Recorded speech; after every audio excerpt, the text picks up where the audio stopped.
Hi guys, it's Carla at Posture Studio, and today I'm going to be teaching you what I consider one of my favorite shoulder girdle hacks for those who have a shoulder that might overly depress.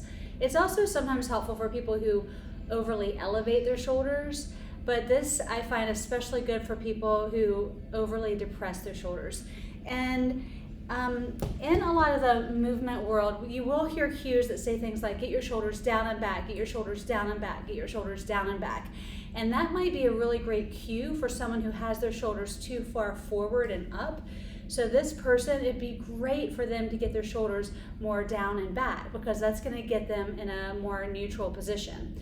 But for someone like this, it's not going to help them. So hearing a cue saying get your shoulders down and back is going to really hurt their neck muscles. And you can even see this on me.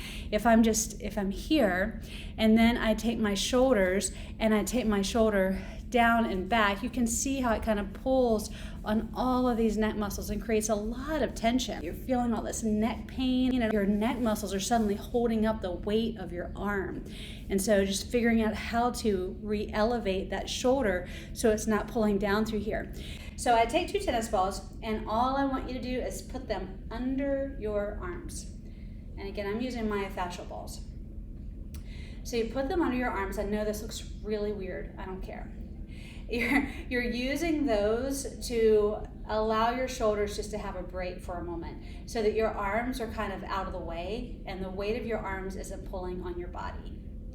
And so just see if you can hold that for a second. Now, sometimes people jam these guys up really high and kind of try to hold them like that. Obviously, I don't want you to do that. I just want you to pretty much, if you put both of your arms out in space, that's about how high up your arms should be when you put your arms back down to your sides. So if you think about maintaining your length of your body from your hips to your underarms when you're standing and reach your arms out and don't let your underarms drop and put your arms back down, that tends to put people in a pretty good position. So if we put our arms out, I'm going to put this ball under my arm. I'm not going to lift my shoulder up higher to hold it. I'm just going to put this ball under my arm. I'm going to do the same thing on this side. And then I'm just going to hang out there for a minute. Now don't forget, you have all types of nerves though under that armpit. So don't hold it for too long because you will start feeling some tingliness in your fingers and you'll start feeling some weird stuff. So don't do that. Please don't do that. So let's just say just a little bit. If you start feeling anything weird, just take them out. So now what I'm going to do, for me, I'm going to think about breathing broad into my shoulders, or like I'm trying to expand these balls farther that way when I breathe in. And what that's doing is allowing me to spread my back body broader. And what I mean by that is my shoulder blades can almost come wider apart. So if I'm weak in my shoulder girdle, my shoulders are going to collapse. And so they're going to come closer together. And so I'm thinking about breathing broad into my back so that I get this kind of width through my back. I always talk about people like Venus Williams or Michael Phelps. You're never going to see them walk around with their shoulders down and back and the whole back of their body just kind of collapse because so much of their power comes from their back. So they're going to have their back nice and broad and lifted up, and their shoulders are nice and strong and wide. Their shoulders aren't just kind of collapsed down and off of their torso. They use the power of their back and their shoulders for their strength. And so when I'm doing this, I'm trying to think about keeping that broadness through my back body. Then all I do is I take these balls out and I try to keep my shoulders at the same height. If you find that your arm is really clinging to your side, you're really collapsing all of the system in. There should be some width under you. Your arm's made to swing and pass beyond your body, not kind of clunk against it, right? It's supposed to swing naturally outside of your body, not against it. And so maintaining the width of the shoulders is really an important thing. And I find that a lot of women really try to make themselves smaller through their shoulders. Don't do that. Don't do that. You're weakening your body. So see if you can find that natural width. You can also take a flexband and wrap it around your body like this. And just think about breathing broader into your back. So you're really expanding laterally and into your back.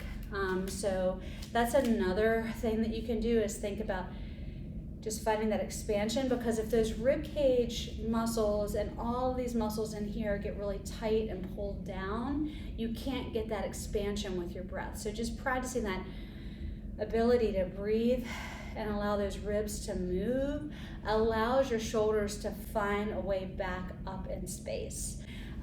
If you're really tight in here and you're finding, well, gosh, I can't even get out of that kind of thing because I'm so tight in here, you can take something and take tennis balls or lacrosse balls and put them in something and tie them together, or use duct tape and put them together so they become one unit, right?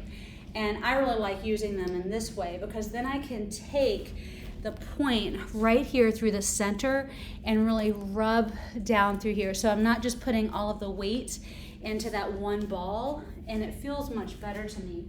So I'm gonna put that on me here and just roll up and down the side of my body.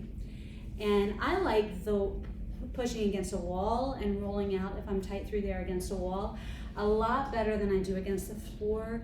But keep in mind, anytime you're rolling something out, you don't want to roll out something that is too loose. So for instance, if you're really loose in your scapular region and you're like, I want to roll that out, it can actually create some issues because you're already loose there, which is what's causing the pain.